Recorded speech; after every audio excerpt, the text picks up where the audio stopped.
The number one question I am asked is how can we begin to obtain conscious control over our health? How are we going to learn how to do that? And that's all going to start with learning new information, learning how it is all scientifically possible in the first place. The Human Genome Project concluded that humans have 23,688 genes. The idea was that we also have 23,688 proteins as well. One gene per protein. It was discovered that our genes can make over 200,000 different protein variations of all different types and strengths. So let's think of your body as a protein producing machine. Your muscle cells make muscle proteins called actin and myosin. Your skin cells make skin proteins called collagen and elastin. Stomach cells make stomach proteins called enzymes. Your immune system makes immune proteins called immunoglobulins or antibodies. Your eyes make eye proteins called keratin. And every single cell except for red blood cells make a protein. The expression of proteins is the expression of life. Proteins are responsible for the structure and function of your body. And in order for a cell to make a protein, a gene has to be stimulated or regulated. So the question is, can we influence our genes to create stronger proteins?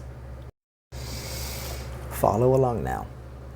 In order for a cell to make a protein, a gene has to be stimulated or regulated. If you understand that the expressions of proteins comes from genes being regulated, then what is causing genes to become regulated in the first place?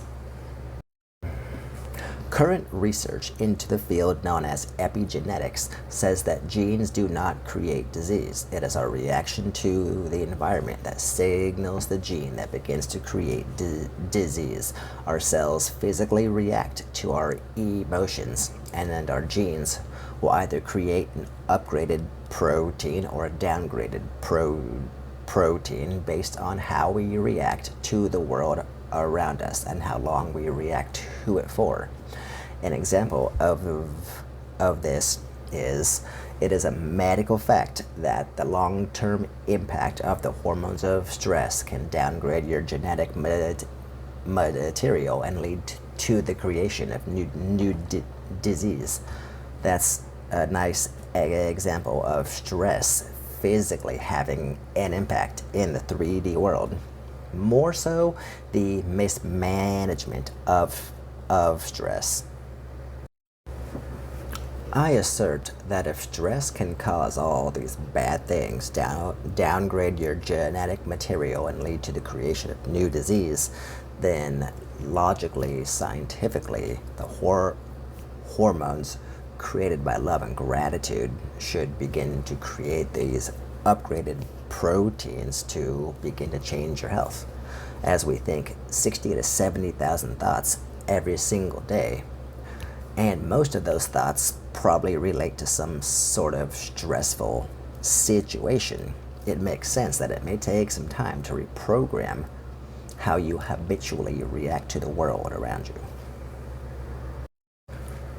So if your cells physically react to the thoughts you think and the emotions that you feel, how are you continuously, habitually being and then reacting on a day-to-day basis?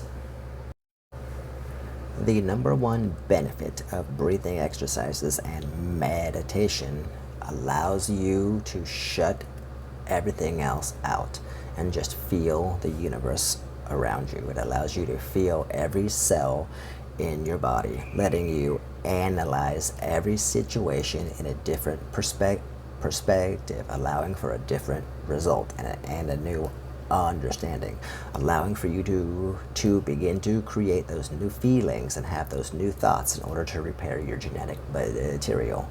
This isn't dependent on time. The faster you can get over the program thoughts and feelings, the sooner you can experience your great health. How long will it take you to reprogram those 60 to 70,000 thoughts?